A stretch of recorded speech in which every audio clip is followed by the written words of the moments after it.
Greetings and welcome to an Equity.Guru investor roundtable. We got a dandy for you today. I'm Rob down here in the corner. Living in the basement with me is Galen right over there. Yeah, clean up your room, would you? Yeah, well, you know.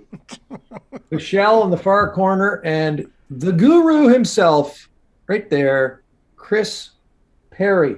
I don't know if you guys want to hear the new jingle yet for this company, but I won't do it. I'm just going to tell you we're talking about Northstar Clean Technologies. And interestingly enough, it is ROOF on the Venture Exchange. There it is. Yep. ROOF, there it is, exactly. The CEO is Aidan Mills. Sounds like a fine Irish lad. Actually, it's a Scottish accent. And they're in Delta, British Columbia. And it is Mr. Galen who will tee it up. Absolutely. Now, I don't know if you guys are aware of this, but according to the Asphalt Roofing Manufacturing Association, each new home in America requires 3,000 to 4,000 square feet of asphalt tiles, or shingles as it's termed or called, to cover its expanse, which extrapolates into between 7 and 10 million tons of single shear tear-off waste and installation scrap every year in the U.S. alone. Wow. Now, this stuff is, of course, made with bitumen, amongst other things. And bitumen, if you're not familiar, yeah, I know. Bad word here, bad word there. But if you're not aware, is the heavy oil that is extracted from, let's say, the Alberta oil sands. And it itself, oddly enough, has been in the construction industry, as it were, for 180,000 years. Mankind has been employing it in different manufacturing techniques. That's crazy, huh? So most recently, we've been using it for asphalt roads and roofs and airplane manufacturing and watercraft and other types of things. But the problem is, up until recently, most of these asphalt shingles, there we go, ended up being tossed away after they've been pulled off of the roof because nobody really knew how to deal with them. Because unfortunately, even though bitumen at ambient temperatures is relatively stable and not really a threat to either environment or human health, once you heat that sucker up to do the separation, that's when it gets interesting, and all those horrible hydrocarbons and everything are released into the atmosphere. Not really a great thing, but still relatively necessary because, well, 7 to 10 million tons of the stuff, we got to deal with it somehow, right? We can't just leave it in the landfill. So basically, Northstar Technologies has discovered a novel and patentable, they haven't patented it yet, but they've determined that it is patentable process of separating all of these components that are contained within a asphalt shingle and repurpose it to use in hot mix asphalt additives for pothole repair, temporary roads, driveways, parking lots, aggregate road base, because there's a lot of small rocks aggregate included within the makeup. Also dust and erosion control with construction, and as I said before, airplane and defense manufacturing, boats and watercraft, and in the end, fuel. So this is quite the thing. And because these guys have developed this new way of doing it, they've really established themselves as an option in an ESG environment and in a circular economy to really push ahead. And what I really like about these guys is that they got about 200 years plus industry experience backing them in the management and directorship of this company. All of them involved in engineering, minerals, resources, energy. So if they don't have direct technical experience with what they're doing, they have industry relations to what they will be attempting to do over the next little while. And, deep government relationships, that kind of thing. What I like about these guys is that they haven't achieved commercial production yet. They expect to do that sometime in second half of 2022. But they already have 100% offtake agreement for the product that they have on lot right now. And they have it sitting there, ready to go. They don't have to source it. It's all ready to happen.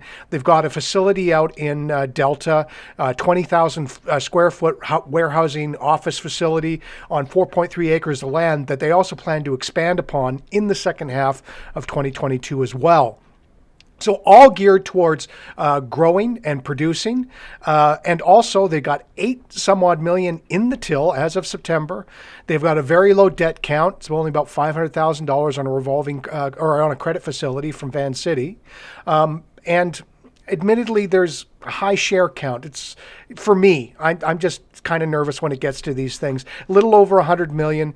But you know what?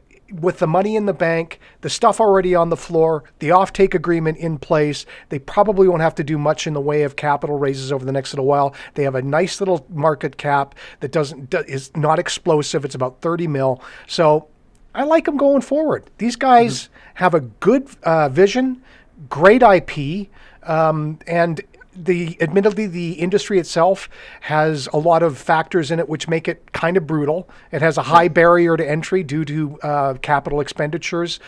There's also a highly competitive market in terms of competition, so you have to really set yourselves apart from what's going on, which they have.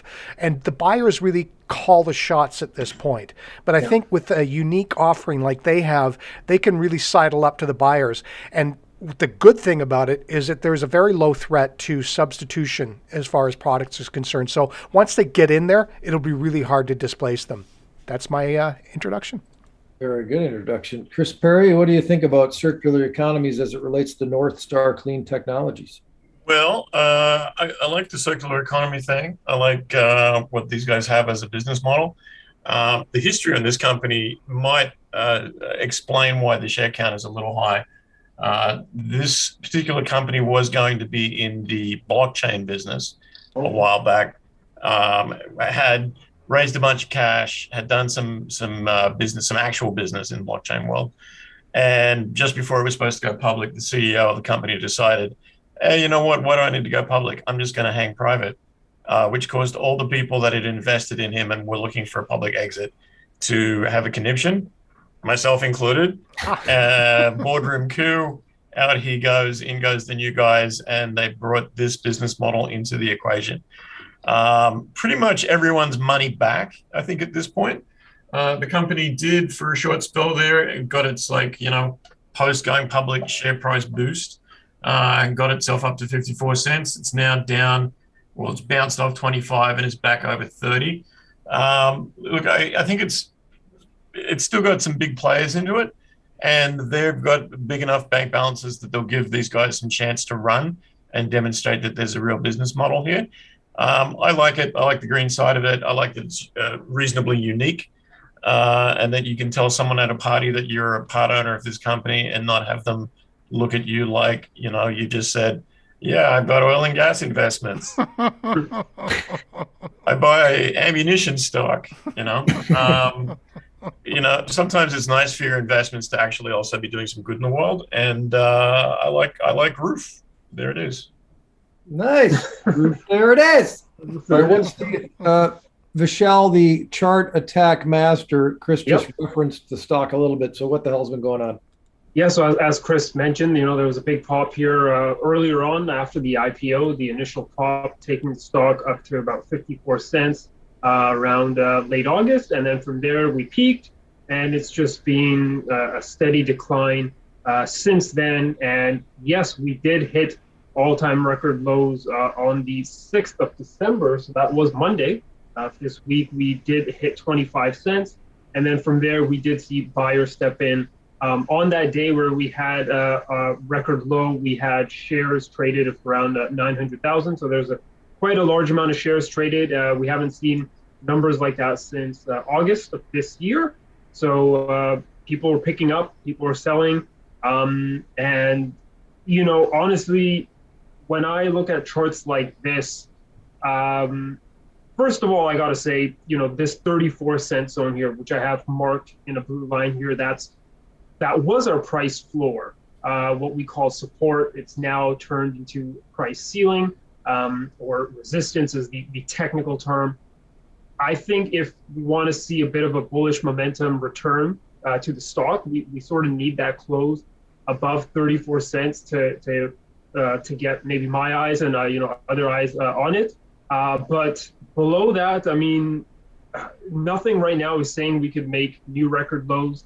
What I would want to watch is to watch or to witness some sort of basing perhaps a range, something that's telling us that the stock is finding a bottom.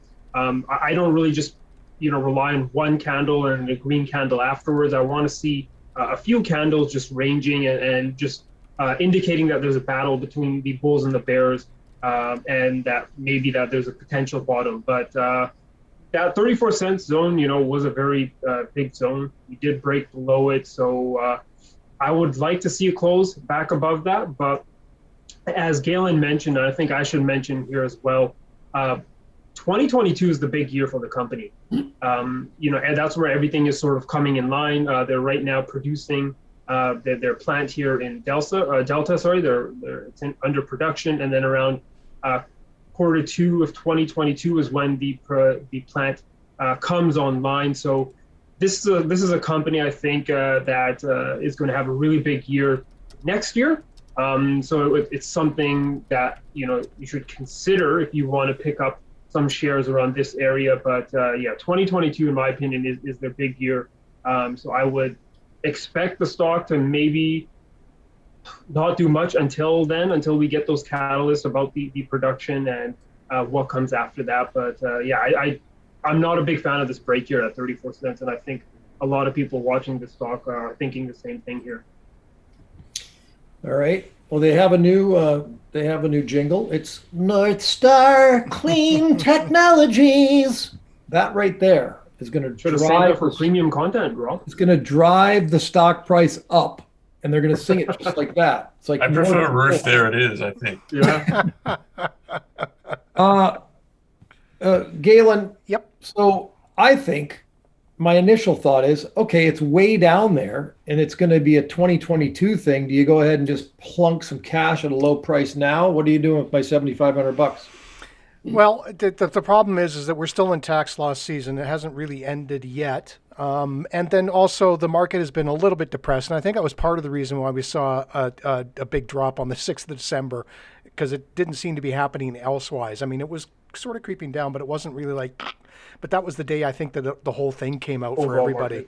Yeah. So I am a little leery in the sense that I don't know if it's actually hit bottom yet, but realistically at the price it's at, there's not a lot of, not very far that it can go.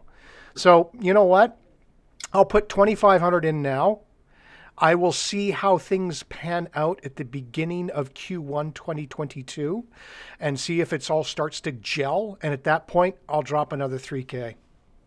Ooh. I thought at some point you said elves. There's something very Christmassy about Northstar Clean Technologies. Isn't there, though?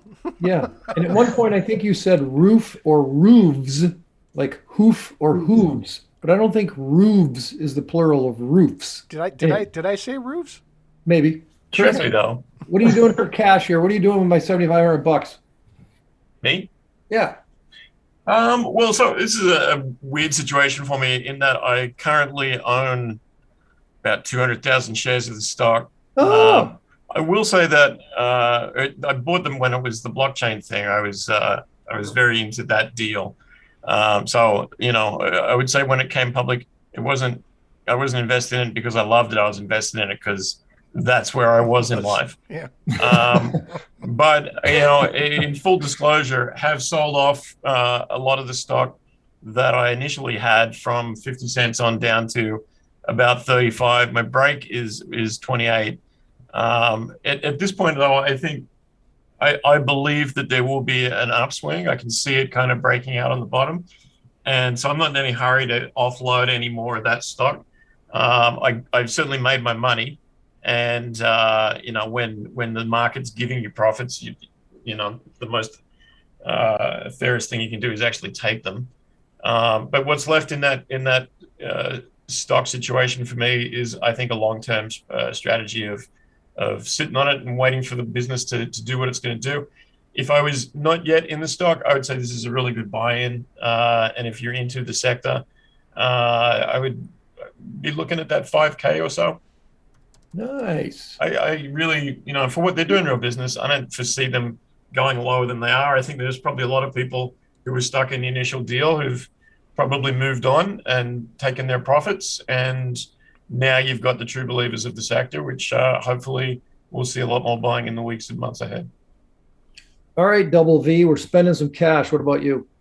I'm going to be a bit more conservative here. I think next year is their big year. I like the company. I'm big on the ESG investing side. I think Galen might have mentioned as well, but they do have basically 5 revenue streams once the production comes online, and one of them is actually dealing with carbon credits, which I think is going to be a big thing going forward. The whole world is sort of getting together to fight off the climate crisis, and carbon credits is trading carbon credits, purchasing carbon credits is going to be a big thing in that in the future. I'm just going to hold off here. I'm going to wait until Q1 of 2022, around that time, just to see what the market is thinking about the production timeline of the facility. And I'm just going to keep it on my watch list for now. I do think, around 2022, Q2 is when it's going to, I don't want to say make or break, but it's going to be a really important thing for management and the company.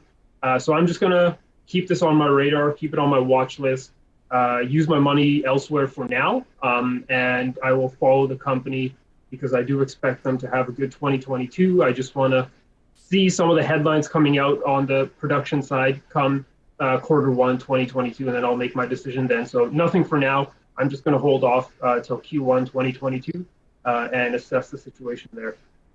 All right. Goose egg for Vishal. I think he's going to be paying a higher price later. So I hate to break the news to him, but whatever. What do I know? Not much. Folks, you cannot guarantee any of this is going to come true. This is just sound advice from experts. And you should do your own research, do your own homework. Previous performance does not guarantee future results. It is indeed roof. As Chris says, there it is. Roof, there it is on the Venture Exchange. The CEO is Aidan Mills. They're in Delta, British Columbia, just out in the greater Vancouver area. Northstar Clean Technologies. And we will see you on the very next Equity Guru Investor Roundtable.